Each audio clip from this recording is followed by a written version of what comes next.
motion to approve resolution of the Spotsylvania County Board of Supervisors to declare Spotsylvania County a Second Amendment sanctuary.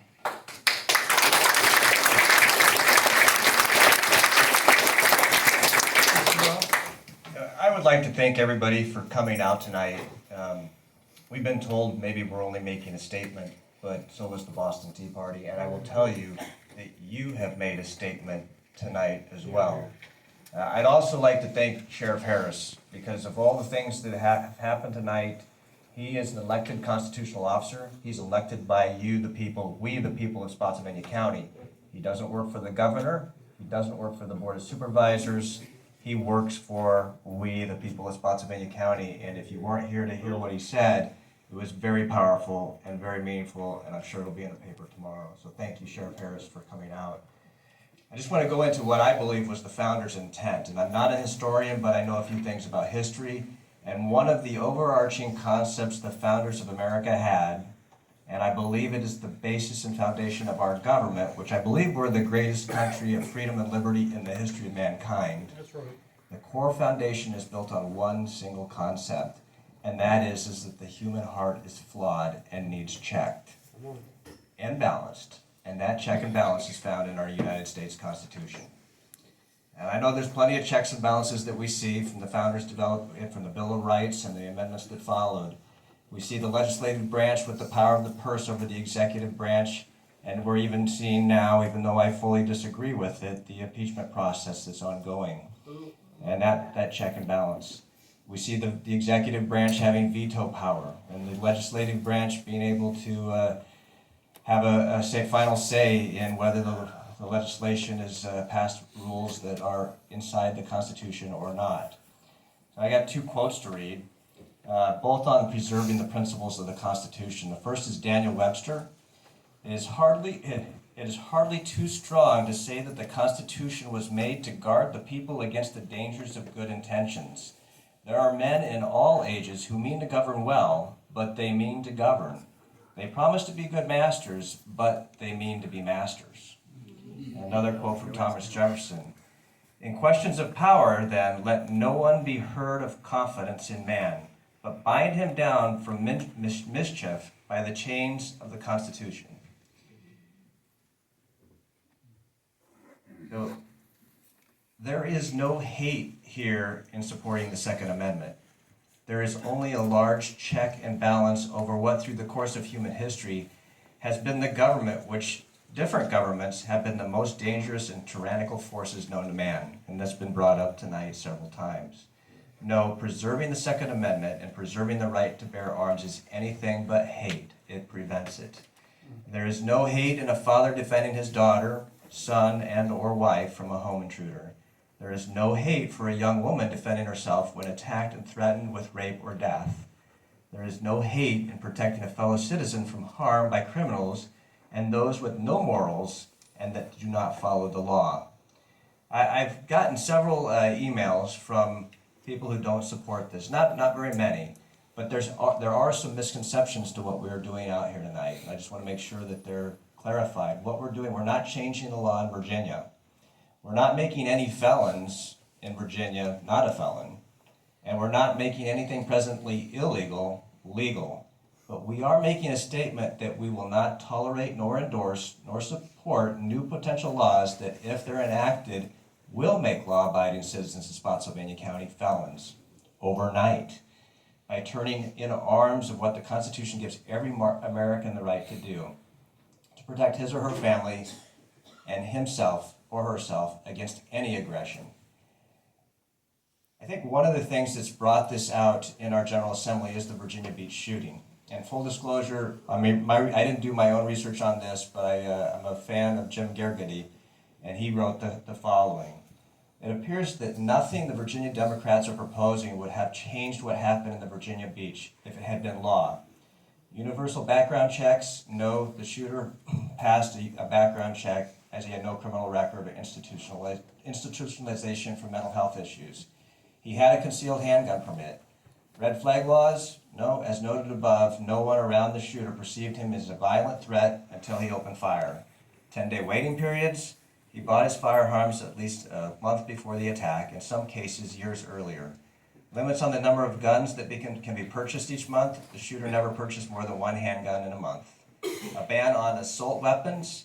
The shooter used 2 pistols in his attack, and there is a note, and it was brought out tonight, that the governor has not specified which firearms he considers to be assault weapons. Raising the legal age to purchase a firearm. No, the shooter was 40, well over 21. Requiring lost or stolen firearms to be reported to police within 24 hours. No, this wasn't the case. He wasn't using lost or stolen firearms. Barring people under final protective orders from having guns. Again, the shooter was not under any protective order. Making it illegal to recklessly leave a loaded, unsecured firearm around children under 18. No, the shooter was 40. Letting localities regulate whether guns are allowed in government buildings. A regulation barring firearms from the building would not have deterred the shooter any more than the existing laws banning murder, right? If you're a criminal, you're not going to follow the law. Even if all the Democrats' desired laws had been in effect the past few decades, Virginia, none of them would have prevented or even mitigated the actions of the Virginia Beach shooter. So I would encourage everybody in the General Assembly in the upcoming session to listen to the people that they represent and to actually address the issue at hand. Sheriff Harris mentioned mental health. Others here tonight mentioned teaching morals and the breakdown of the family. I think these are good starting places. Not the use of an issue such as the Virginia Beach shooting to remove a major check and balance the right to keep and bear arms away from any of us. Finally, I want to thank you for coming out tonight again and making a statement, but I encourage each of you to get involved. You know, it's not just supporting campaigns of those that support your Second Amendment rights, but it's actually getting out and being active and door knocking and being part of those campaigns to get people that will secure our rights to be your representatives and not those people that won't.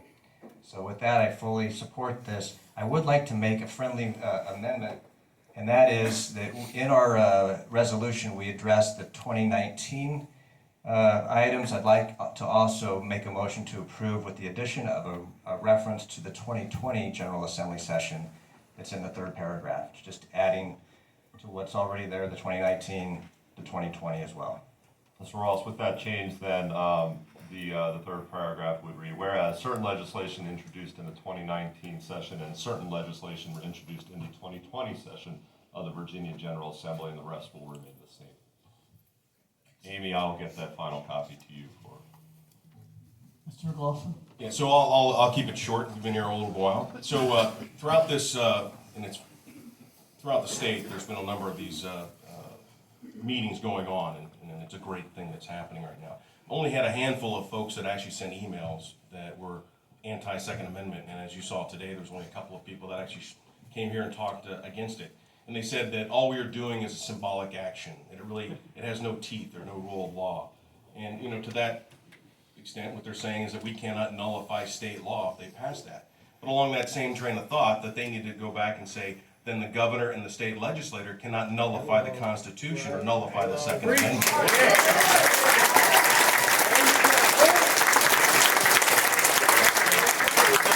I wanted to sit there and say is that, and Mr. Ross talked about the Boston Tea Party, which happened 246 years ago next week. And that was a symbolic act by a group of patriots, and it didn't work out so well for the British.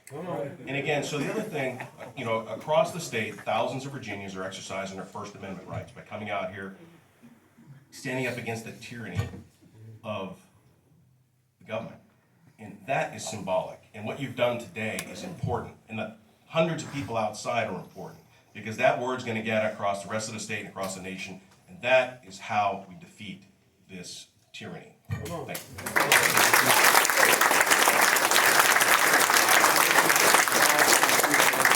Mr. Bratton? I'll make my little spiel real quick.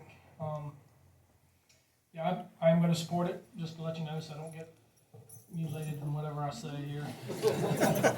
I do question, you know, it is symbolic, and you know, Sheriff Harris has said he will not send deputies out, but I remember we do have state police, so that's one caution that we have to watch out for. Good, you know, good people, but again, their commander in chief is employed by you know, the governor. Long and short of it, you know, in this entire meeting, you know, I only heard God once. I certainly heard mortality, and you know how we have progressed in society to we're just not accepting of people, and you know, it did show here a little bit. You know, we talked about the Constitution here, and I was a little sad, and just wanted with the S power thing too. Y'all heard some of that. You know, we've got to respect other people's points of view. Don't have to agree with them. But, you know, the tongue is can be a very wicked thing, and we just got to be cautious. You know, we don't want to be, you know, two bads don't make a good. You know, we want to represent our